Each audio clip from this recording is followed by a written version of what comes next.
नमस्कार, माझं नाव प्रिशा गायकवाड। आजच्या कार्यक्रमाचे प्रमुख पाहुणे आदरणीय परीक्षक, मित्रमैत्रिणी आणि पालक यांना माझा नमस्कार। आज मी तुमच्या समोर केवळ व्यक्ती नाही तर विद्यापीठ या विषयावर बोलणार आहे।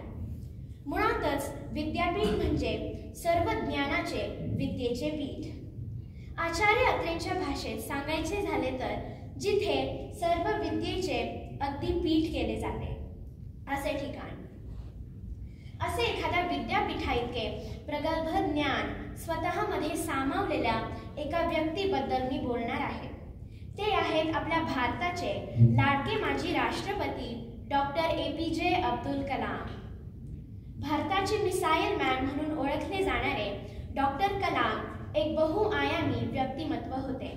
ते एक असे वैज्ञानिक, राजकारणी आणि लेखक होते ज्यांनी आपल्या राष्ट्रावर अमिट छाप सोडली। 1931 मध्ये रामेश्वर येथे गरीब कुटुंबात जन्मलेल्या डॉक्टर कलाम यांनी चिकाटी व इच्छाशक्तीच्या जोरावर मद्रास इन्स्टिट्यूट ऑफ टेक्नॉलॉजी मधून एरोनॉटिकल इंजिनिअरिंग मध्ये पदवी घेतली। त्यानंतर त्यांनी DRDO म्हणजे defence research and development organisation आणि इस्रो अशा महत्त्वाच्या संस्थांमध्ये आपले महत्त्वपूर्ण योगदान दिले। या संस्थांमध्ये त्यांनी SLV-3, GSLV, Rohini satellite launch vehicle आणि पोखरण 2 अशा महत्त्वपूर्ण प्रोजेक्ट्सचे नेतृत्व करत असताना त्यांनी भारतीय अंतराळ व संरक्षण कार्यक्रमाचा पाया मजबूत केला। तथापि त्यांनी सामाजिक प्रगतीसाठी वैज्ञानिक प्रगतीचा वापर करण्यावर भर देत शांतता आणि निशस्त्रीकरणाचा पुरस्कार केला। त्यांनी त्यांच्या लोककेंद्रित दृष्टिकोनामुळे ते 2002 मध्ये भारताचे 11वे राष्ट्रपती म्हणून निवडून आले। त्यांनी राष्ट्रपती भवनाचे विद्यार्थी संवादाच्या केंद्रामध्ये रूपांतर केले। त्यांनी आपल्या प्रेरणादायी भाषणांनी आणि विकसित भारताच्या विजनने तरुणांचे मन प्रज्वलित केले।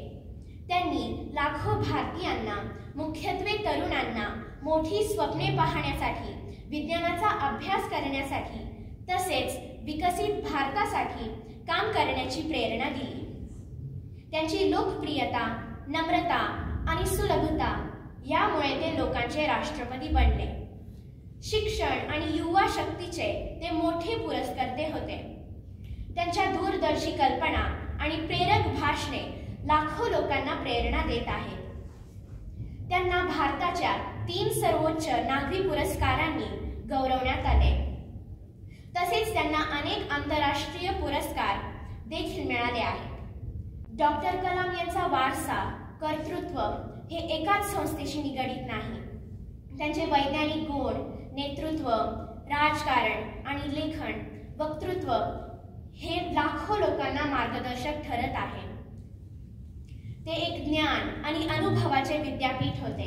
सतत शिकत होते आणि जगासमोर आपले ज्ञान, अनुभव मांडत होते। त्यांची वैज्ञानिक कुशाग्र बुद्धिमत्ता, नेतृत्व आणि सामाजिक सद्विवेक बुद्धीची त्यांची प्रतिमा पुढील अनेक पिढ्यांसाठी दीपस्तंभ म्हणून मार्गदर्शन करत राहील यात मला तीळ मात्रही शंका नाही। अशा या थोर नेत्याला माझा शतशः प्रणाम। जय हिंद, जय महाराष्ट्र।